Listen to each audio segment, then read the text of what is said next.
Okay, here we go. All right.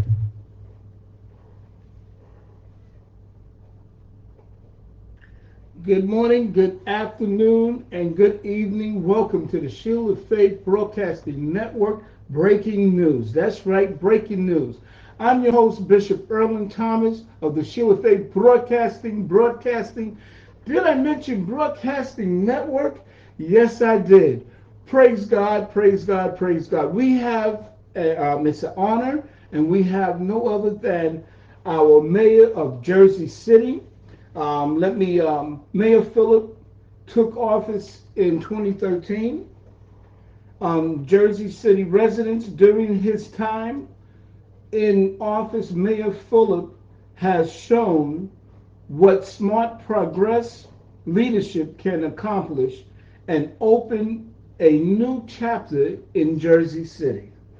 God bless you, Thanks for having sir. me. It is an honor. Thanks for having me. Praise Bishop. God. And welcome to my La Casa. Yeah. Good to be here. Praise God. Well, before we get started, I just wanted to let you know that we we are so ecstatic of just having you, and it means so much because now I have you to myself, All right. It's good and to that be we here. can talk and everything, Mr. Mayor. And we're going to start it off with a question, Shoot. and the first question is, how can the city strike a balance between rapid growth and real estate development while maintaining affordable for long-time residents? Yeah. It's a great question, and we think about affordability every day. I think you need strong policies that make sure people are building affordable housing, but the policies need to be one that actually end up resulting in more affordable housing. They can't just be feel-good measures. So the city council is having a aggressive and robust debate now on this, and Mm-hmm. I think that's a productive conversation to have. So we are a healthy city. The sign of a healthy city is a growing city, but common sense policies that actually can be implemented is what we're looking to do. And I think that you will see something in the very, very near future that focuses on inclusionary zoning in a responsible way. Okay, great. Black Life Matters movement.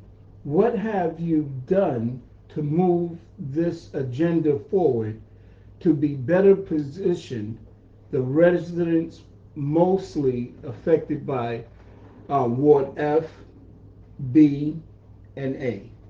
Yeah, I mean, let me start by saying that um, we understand that there's always more that we can be doing as a city, and there's a conversation being had now around what responsible policing is, and that's a important conversation to be having.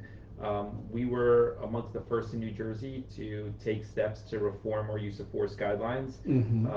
to make them more meaningful and more thoughtful. Much of what we did was replicated by other cities and the Attorney General.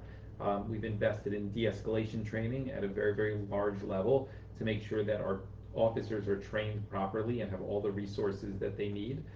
We've done a lot to recruit and diversify the police department so it better reflects the community that we serve. And we're continuing to look at opportunities on the social wellness and social worker front in order to figure out how to integrate mental health issues and awareness and responsiveness on that front into our police responsiveness. Mm-hmm. And that's really important. Um, there is clearly a divide within our so-called diverse city. What is you doing to get more blacks and Hispanics in the downtown and other progressive areas in Jersey City? Yeah, I mean, I think it goes back to having affordable housing policies that make sense and that require affordable housing but are economically feasible to be built. So we're doing that now at Holland Garden. We have some stuff on deck that we're Mm-hmm. talking about on the Pacific and Bergen Lafayette. And we're continuing to be committed to affordable housing as a top priority for us, and that's not going to change. Okay, great. Okay, got another one for All you. right. Our schools are now weeping and rewards a vibrant downtown. Could you consider special high schools in the district of downtown, maybe in office buildings? Yeah, I mean, look, the SciTech City Liberty High School is going to be a step in that direction where you're integrating businesses into our high schools. But, let's not mix words. The school budget is larger than the city budget. It's close to $1 billion on the school side. It's not a lack of resources. It's sometimes a lack of accountability in order to demand the progress that our students need and deserve. So throwing money after money after money at a problem doesn't necessarily yield better outcomes if you're not holding people accountable. So our push is to make sure that they have the resources, but there's also some accountability on that front. Right, right. Um, how are you going to stop crime and drug situations in Greenville and the West Side sections? But I think we got to stay committed to second chance programs. We got to stay committed to vocational job training programs. We got to stay committed to recreational programs. So I think the more that the city can keep on track with what we're doing on those sorts of initiatives, the better opportunities there are to have people diverted from a life of potential crime to a productive life where they actually feel like they're being meaningful contributors to the community. Hmm. Hmm. What is the plan, the plan rather, excuse me, what is the plan for affordable housing for the senior citizens and those with disabilities and a middle class homeowner that are being squeezed out of the course? How would your administration help maintain those that would like to remain, especially in Ward A, B, and F? Yeah, I think it goes back to having strong policies on affordable housing. I mean, we've built 1,200 plus units in the last 4 years. We're doing Bayfront, which will be 35% out of the 8,000, which is a huge commitment. What people don't realize is building these affordable units takes time. You got to put the capital stack together, then get the funding in place, and then of course construction. So when the city didn't invest properly in affordable housing for decades upon decades, we're paying that price now, and we're trying to catch up on that, but it takes a lot to get these policies implemented and then the construction to happen. It doesn't happen in 2 years, sometimes not even in 4 years. So we're continuing to kind of go down that road of getting the policies in place so you can continue to build it. How long is the Bayfront? Well, Bayfront, we already bid out the first two pieces, and we're building the infrastructure now for the first two buildings. So I think those should be pretty soon. Those will be 35% affordable housing, and we're going to continue on that track. The councilwoman for this area has been tremendous. Her and Denise Ridley. So Mira Prince area and Denise Ridley have been really focused on Bayfront. It's a great opportunity for the city. Okay. Um, let's, let's see. And are we getting a movie theater in Jersey City in Ward B? You know we had one. At the Hudson Mall. Yeah, at the Hudson Mall.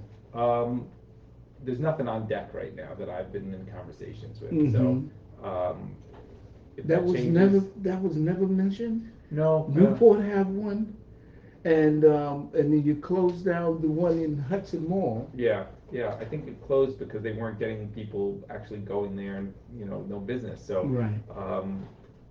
if people don't support it, you can't expect them to stay open. So I think that's the challenge there.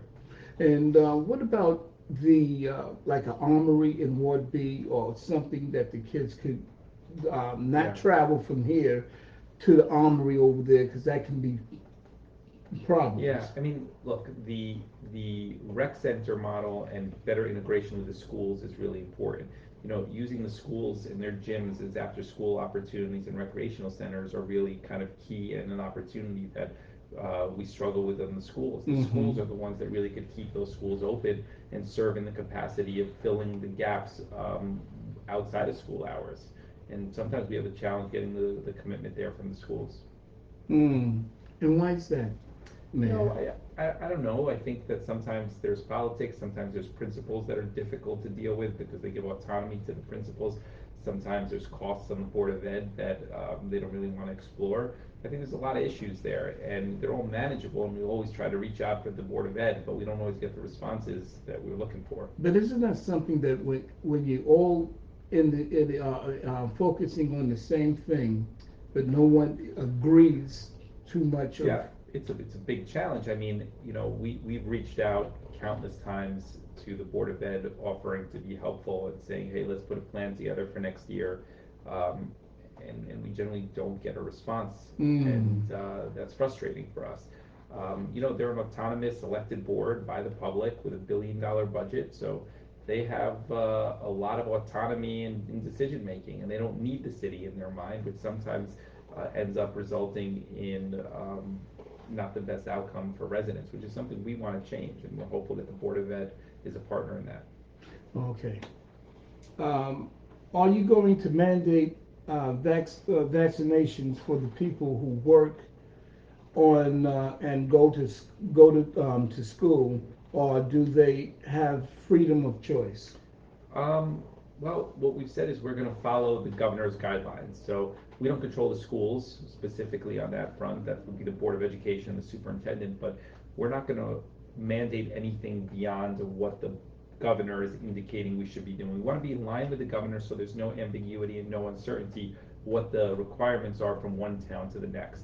So it kind of makes sense to be consistent with what's happening at the state level. The governor's done a good job on this, so you know, we want to stay in line on that. Okay. Yeah. Okay, there's a lot of talk in the news Yeah. about the solid waste collection fee. You suspended the fee back in July because you believe that they was being overcharged. Yeah. Okay, quite a bit of property owners, you said to the city residents that you would refund and then any payments they made. When is this gonna, the refund's gonna? Well, it's not a refund. We said it would be a credit on their future bills. So if they Okay. overpaid it, they would get a credit for their future bills. But we hope to have something in the next couple weeks and more in line with what we originally said, which would be $13 per unit per month.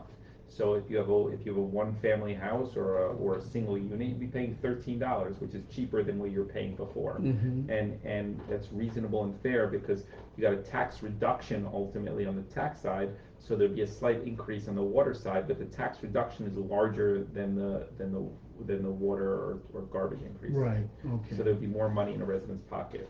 Okay, so, okay, good. Okay, now, we are almost through. We are almost through. What is the biggest focus for Jersey City in 2022? You know, continuing to put policies in place that, you know, take care of our residents with affordable housing, inclusiveness, and those sort of things. So yeah, it's a big priority for us is to continue getting the affordable housing right, continuing moving forward on some of those transformational projects, getting us through the pandemic that we're here right now in a safe way, Right. and making sure that the taxes and livability of the city stay stable. All right, that's it. Well, that was great, and I think we covered a lot, and I just want to say thank you for always being an advocate and leader in the community. Right, I think that it's so important that we do this. Yeah. You know, and then next week I'm trying to get the councilwoman here. Yeah. And get, you know, because that in the community we need to hear, we Yeah. need to know what's Yeah. going on. And I'm happy to do this again after the election. Okay, yes, I'm All gonna right. hold you to it. All right, I Okay. love it. Thank you Thank so you. much. Thanks. Have a great Okay. day. Okay, don't get up. Hold on. No, I'm hold on. not giving up yet. Okay. You have been listening to the Show of Faith Broadcasting Network with yours truly, Bishop Erwin Thomas, and with the mayor of Jersey City, Steve Fulop. And we thank you, so we want you to tune in and share it with a friend, family, loved ones, and foe. God bless. All right, that was good. Really good.